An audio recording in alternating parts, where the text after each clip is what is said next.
हाँ जी गाइस, तो इस वीडियो में बात करेंगे इंड AS 8 की accounting policies, changes in accounting estimates and errors. ये जो नोट्स है मैं इनमें से रिवाइज करवा रहा हूँ। इस नोट्स में कंप्लीट समरी लिखा हुआ है और साथ साथ जितने भी क्वेश्चंस इंपॉर्टेंट क्वेश्चंस है इंड AS 8 का, उनके सारे की पॉइंट्स भी मैंने इसी में लिख दिए ताकि आपको अलग से क्वेश्चंस रिफर करने की जरूरत ना पड़े। तो ये वीडियो में हम कोशिश करेंगे 15 से 20 मिनट में पूरा इंड AS 8 रिवाइज करेंगे आपके एग्जाम से जस्ट पहले पहले। चलिए शुरू करते हैं। मैंने ये नोट्स को डिस्क्रिप्शन में और पिन कमेंट में डाल दिया है। सबसे पहले बात करेंगे अकाउंटिंग पॉलिसीज की। अकाउंटिंग पॉलिसीज में सबसे पहले इंड AS कहता है कि आपको किसी भी ट्रांजैक्शन के लिए अगर कोई अकाउंटिंग पॉलिसी चूज करना है, सिलेक्ट करना है, तो आप उस ट्रांजैक्शन के लिए कोई रिलेवेंट इंड AS सर्च करिए कि क्या उस ट्रांजैक्शन का कोई रिलेवेंट इंड AS है। जैसे गवर्नमेंट ग्रांट का इंड AS 20 होता है, फॉरेन एक्सचेंज के लिए इंड AS 21 होता है। तो कोई भी अगर आप ट्रांजैक्शन कर रहे हो तो उसका रिलेवेंट इंड AS ढूंढिए, सर्च करिए और उसमें से आप अकाउंटिंग पॉलिसी निकालिए कि आपको क्या अप्लाई करना चाहिए। मान लीजिए अगर आपके पास ऐसा कोई ट्रांजैक्शन है जिसका रेलेवेंट इंड AS अवेलेबल नहीं है, if no Ind AS is available for the transaction और इवेंट, उस केस में आप क्या करोगे? उस केस में मैनेजमेंट अपना जजमेंट यूज करेगा और जजमेंट यूज करते करते मैनेजमेंट ये देखेगा कि क्या कोई सिमिलर ट्रांजैक्शन के लिए कोई दूसरा इंड AS है। ऐसा ही कोई सिमिलर ट्रांजैक्शन अगर हो रहा है, जैसे मान लो कोई असेट रिलेटेड ट्रांजैक्शन हो रहा है, तो स्पेसिफिक इंड AS तो नहीं है, पर जैसे पीपी का स्टैंडर्ड अपन अप्लाई कर सकते हैं, आईपी इंड AS 40 अप्लाई कर सकते हैं, इंड AS 30 अप्लाई कर सकते हैं। क्या कोई सिमिलर इंड AS है क्या? वो अप्लाई कर लो। नहीं तो हमारा जो कंसेप्चुअल फ्रेमवर्क है वो इसके बारे में कुछ बोलता है क्या, उसके अकॉर्डिंग हम कोई ट्रांजैक्शन का अकाउंटिंग पॉलिसी चूज कर सकते हैं क्या? या फिर इंटरनेशनल अकाउंटिंग स्टैंडर्ड बोर्ड के द्वारा कोई प्रोनाउंसमेंट्स आए हैं, आईसीआई के कोई गाइडलाइंस आए हैं, गाइडेंस नोट आए हैं, हम वो चूज करके अकाउंटिंग पॉलिसी सिलेक्ट कर ले। या तो फिर इंडस्ट्री के कौन से एक्सेप्टेड प्रैक्टिसेस हैं उनके हिसाब से हम अपनी अकाउंटिंग पॉलिसी चूज करें। तो ये चार चीजें, रेलेवेंट इंड AS नहीं है तो उससे मिलता जुलता कोई इंड AS, या फिर फ्रेमवर्क, या तो pronouncements of international accounting standard board या फिर आईसीआई के, या फिर एक्सेप्टेड इंडस्ट्री प्रैक्टिसेस, अगर आपके पास अकाउंटिंग पॉलिसी चूज करने के लिए रेलेवेंट इंड AS नहीं है तो। ठीक है, फिर बात करते हैं चेंज इन अकाउंटिंग पॉलिसी। क्या हम अकाउंटिंग पॉलिसी चेंज कर सकते हैं? सबसे पहले तो इंड AS कहता है कि कोशिश करके आप अपनी अकाउंटिंग पॉलिसी को कंसिस्टेंट बेसिस पर फॉलो करिए जब तक दो में से कोई एक कंडीशन फुलफिल नहीं हो जाती। या तो आपको कोई इंड AS रिक्वायर कर दे कि यस आप अकाउंटिंग पॉलिसी इससे बेहतर है, मैं आपको बता रहा हूं कि आप ये अकाउंटिंग पॉलिसी चूज करो। तो अगर आप अकाउंटिंग पॉलिसी चेंज कर रहे हो because of Ind AS requirement तो कोई दिक्कत नहीं। या फिर आप वॉलेंट्री चेंज कर रहे हो because you think that such change would be appropriate for the presentation, better presentation दिखाने के लिए, अप्रोप्रिएट प्रेजेंटेशन दिखाने के लिए आप वॉलेंट्री चेंज कर रहे हो। इन दोनों में आप अपनी अकाउंटिंग पॉलिसी चेंज कर सकते हो। ठीक है, following is the not the change in accounting policy, इनको अकाउंटिंग पॉलिसी का चेंज नहीं माना जाएगा। किसको अकाउंटिंग पॉलिसी का चेंज नहीं माना जाएगा? If nature, use, purpose of transaction is different from previously occur transaction. जैसे फॉर एग्जांपल मैंने पिछली बार एसेट खरीदी थी तो मैं उसको बिजनेस में यूज कर रहा था, तो उसके लिए मैंने कॉस्ट मॉडल, रिवोल्यूशन मॉडल मैंने अप्लाई किया था as per end AS 16। But मैं अभी एक लैंड एंड बिल्डिंग खरीदा है, उसको मैं बिजनेस पर्पस के लिए यूज नहीं कर रहा हूं, मैं उसके ऊपर इंड AS 40 लगा रहा हूं और इंड AS 40 में मैं उसके ऊपर रिवोल्यूशन मॉडल नहीं लगा रहा हूं। तो क्या ये अकाउंटिंग पॉलिसी चेंज हुआ? नहीं। मेरे पास जो पिछला वाला लैंड मैंने खरीदा था उसका पर्पस अलग था, उसका ऑब्जेक्टिव अलग था, इसलिए मैंने उसके ऊपर रिवोल्यूशन मॉडल लगाया था।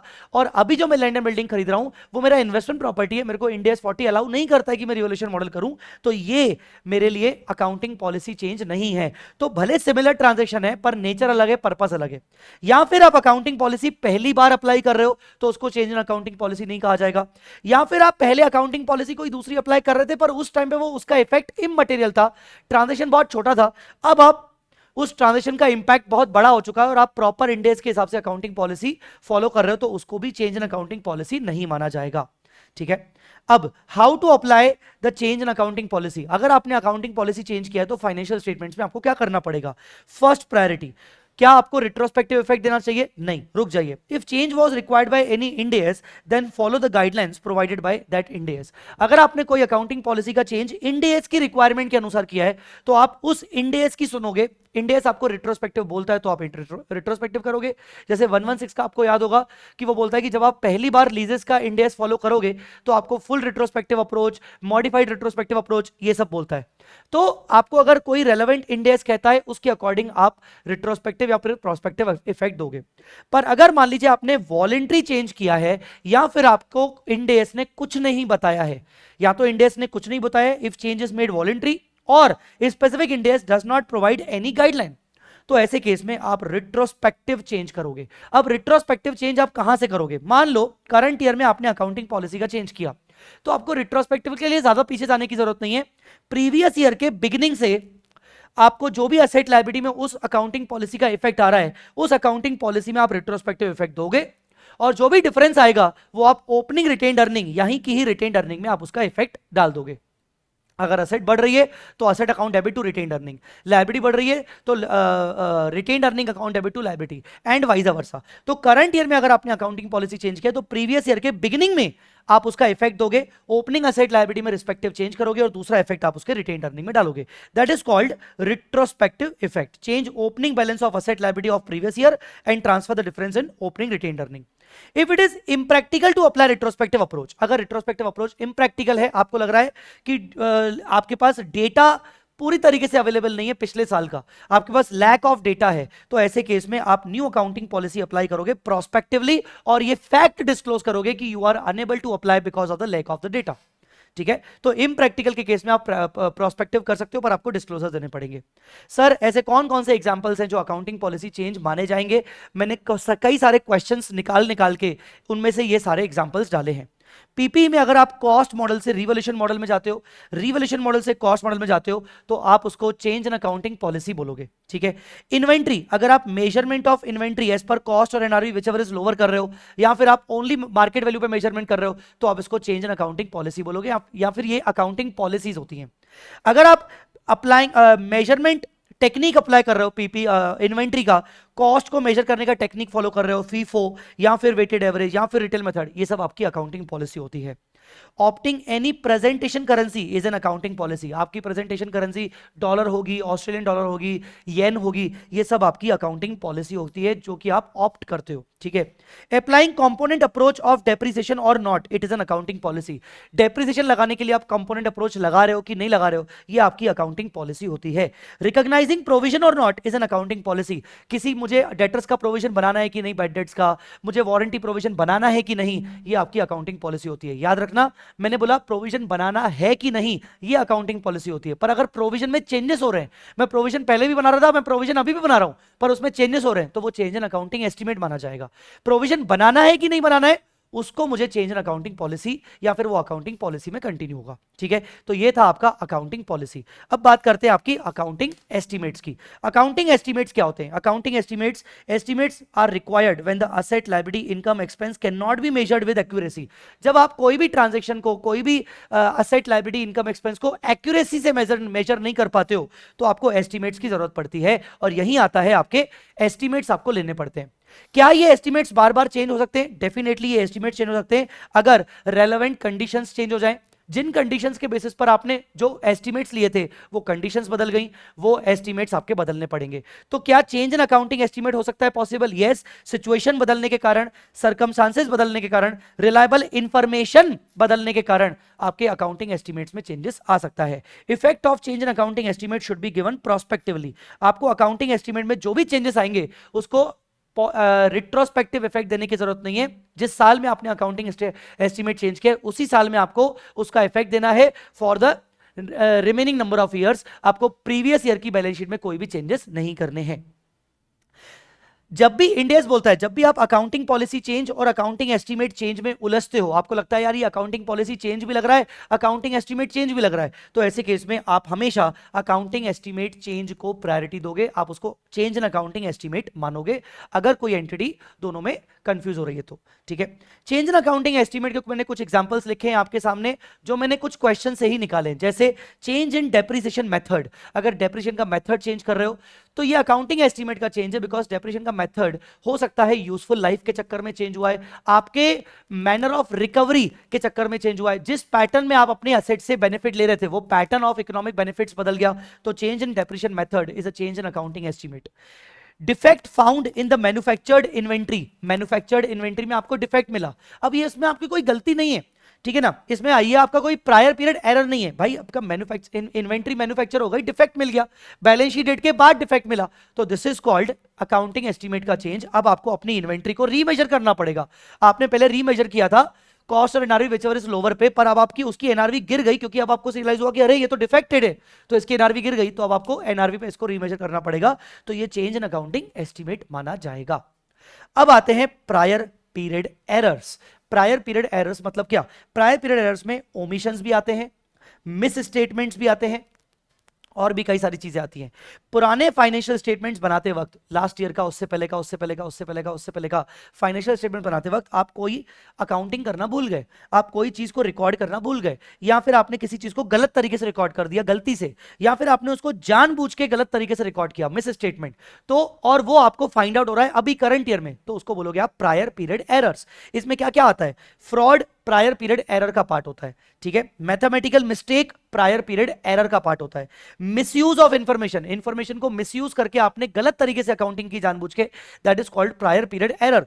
मिस इंटरप्रिटेशन ऑफ फैक्ट्स, आपने फैक्ट्स को सही तरीके से इंटरप्रिटेट नहीं किया, गलत इंटरप्रेट करके गलत अकाउंटिंग चूज कर ली, that is misinterpretation of facts. Leases आपने गलत आइडेंटिफाई कर लिया, ऑपरेटिंग मानना था फाइनेंस मान लिया। Mistakes in applying accounting policy due to oversight, आपने गलत अकाउंटिंग पॉलिसी अप्लाई कर ली, तो इन सबको अपन बोलेंगे प्रायर पीरियड एरर्स, इन सबको अपन बोलेंगे प्रायर पीरियड एरर। आई मेरी बात समझ में? Next upon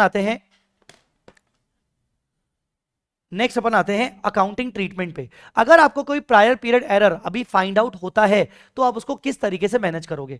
rectify the error retrospectively, आपको एरर को भी रिट्रोस्पेक्टिव रेक्टिफिकेशन करना है, सेम उसी तरीके से। करंट ईयर में आपको कोई एरर फाइंड आउट हुआ, आपको पता चला कि ये एरर तो 4 साल पुराना है, कोई दिक्कत नहीं है, 4 साल पुराना एरर है, आपको 4 साल पीछे नहीं जाना है, आपको प्रीवियस ईयर के ओपनिंग बैलेंस शीट में जाके ये देखना है कि अगर मैं उस एरर को यहां पर ठीक करता तो यहां पर रिस्पेक्टिव असेट या लायबिलिटी में क्या चेंजेस आने चाहिए, और उसका दूसरा इफेक्ट जाएगा रिटेन्ड अर्निंग में। मान लीजिए एरर यहां मिला, पर वो एरर एक्चुअली प्रीवियस ईयर का है, जो सिर्फ पिछले साल ही हुआ, जिसका इफेक्ट आपके ओपनिंग बैलेंस शीट में भी नहीं पड़ रहा है, तो और अच्छी बात है। आपको ओपनिंग बैलेंस शीट में चेंज करने की हमेशा जरूरत नहीं है, ओपनिंग बैलेंस शीट में चेंज करने की जरूरत तभी है जब वो एरर पिछले साल से भी ज्यादा पुराना है। अगर वो पिछले साल का ही एरर था तो डेफिनेटली आपकी ओपनिंग असेट लायबिलिटी सब बढ़िया होगी, सब ठीक होगी, सब बेहतर होगी, आपको सिर्फ पिछले साल के पीएनएल में उसका इफेक्ट देना पड़ेगा, जिससे करंट ईयर की asset liability proper opening balance current year का एसेट लायबिलिटी का सही आ जाए, ठीक है। तो इस तरीके से आप रिट्रोस्पेक्टिव इफेक्ट देते हो। If retrospective implication is impractical then apply prospective, ये तो चेंज इन अकाउंटिंग पॉलिसी की तरह हो गया। Yes, examples prior period errors के कौन कौन से एग्जांपल्स हैं? Applying incorrect rate of depreciation, depreciation incorrect apply किया आपने, रेट गलत फाइंड आउट कर लिया। ओमिशन टू चार्ज डेप्रिसिएशन, आपने डेप्रिसिएशन चार्ज ही नहीं किया पीपीई के ऊपर, आईपी के ऊपर।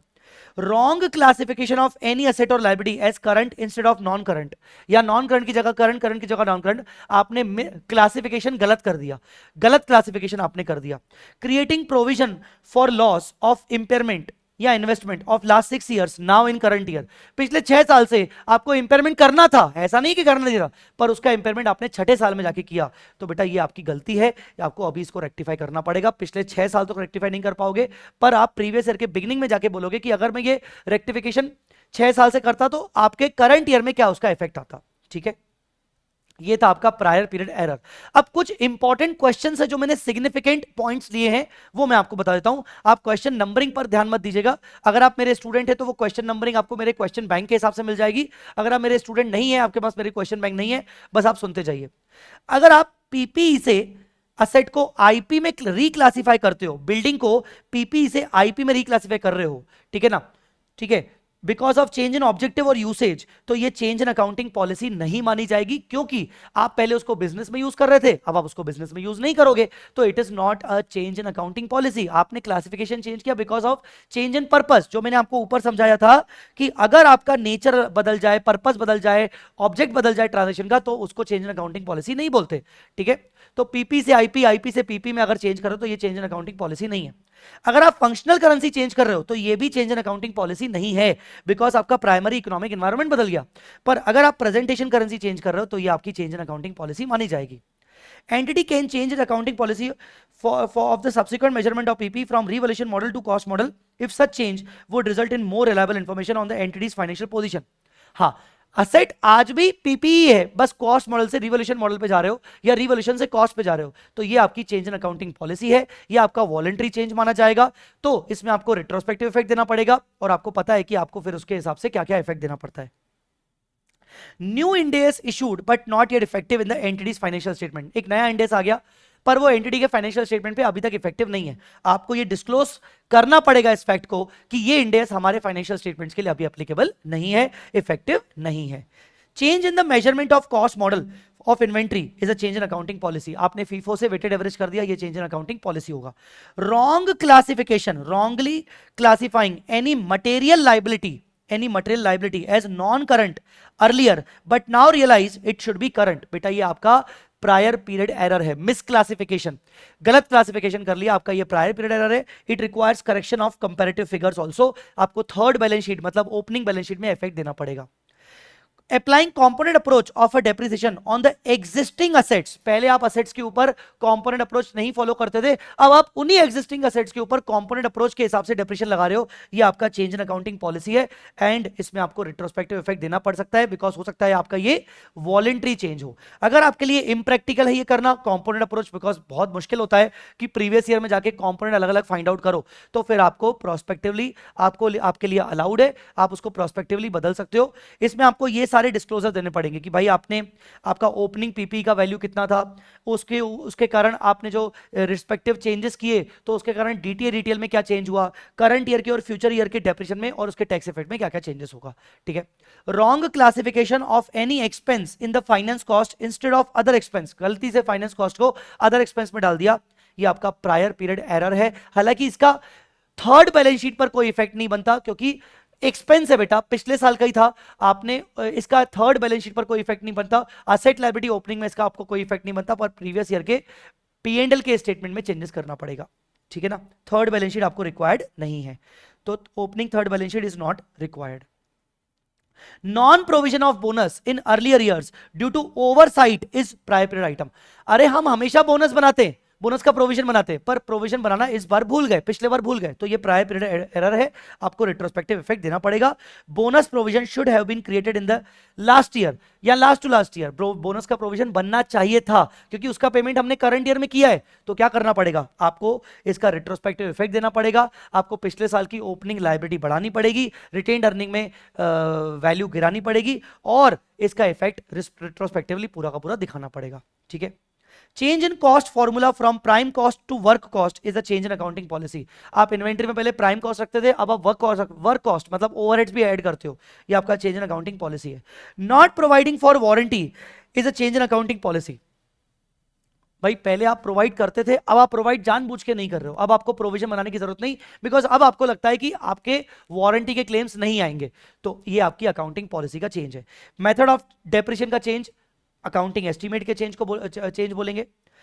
ये इंपेयरमेंट लॉस वाला मैं आपको बता दिया कि पिछले 6 साल से कायदे से आपकी एसेट इंपेयर हो रही थी, इन्वेस्टमेंट्स इंपेयर हो रहे थे, पर आपने नहीं किया, अब आपको करना पड़ रहा है, तो ये आपका प्रायर पीरियड एरर है, इसका रिट्रोस्पेक्टिव इफेक्ट देना पड़ेगा, ओपनिंग इंडियस बैलेंस शीट बनेगी।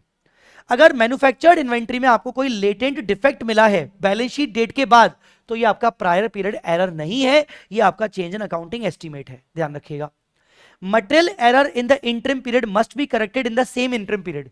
मान लो Q2 में आपको कोई मटेरियल एरर मिला, हालांकि उसका ओवरऑल पूरे साल भर पर इतना कोई इफेक्ट नहीं पड़ रहा, इमटेरियल इफेक्ट पड़ रहा है, उसके बाद भी आप सेम Q2 में उसका इफेक्ट दोगे, उसको करेक्ट करोगे। Even if it is immaterial for the annual period. तो भले वो एनुअल पीरियड के लिए इमटेरियल है, पर उस जिस क्वार्टर में वो आपको एरर मिला है उसी क्वार्टर में आप उसको एरर को ठीक करोगे। Such error relates to quarter 1, but मिला आपको क्वार्टर 2 में, तो क्वार्टर 2 में उसको आप ठीक करोगे। एनुअल पीरियड के हिसाब से भले वो इररिलेवेंट है, उससे कोई फर्क नहीं पड़ता। Revenue recognition timing, revenue recognition timing is changed due to change in business operation, is not a change in accounting policy। पहले मैं रेवेन्यू को रिकॉग्निशन का रेवेन्यू को रिकॉग्नाइज पहले मैं एडवांस बेसिस पे करता था, अब मैं रेवेन्यू को रिकॉग्नाइज कर रहा हूं एक्रूअल बेसिस पे। ये मेरी अकाउंटिंग पॉलिसी चेंज है? नहीं, नॉट नेसेसरी। मेरा बिजनेस का ऑपरेट करने का तरीका बदल गया। मैं बिजनेस को जो ऑपरेट कर रहा हूं वो मैं बिजनेस ऑपरेशन का तरीका बदल गया, इसलिए मैं अपना रेवेन्यू रिकॉग्निशन का टाइमिंग बदल रहा हूं। तो ये अकाउंटिंग पॉलिसी चेंज नहीं होगी। Changing the accounting policy due to change in international pronouncements, change in international pronouncements is a voluntary change.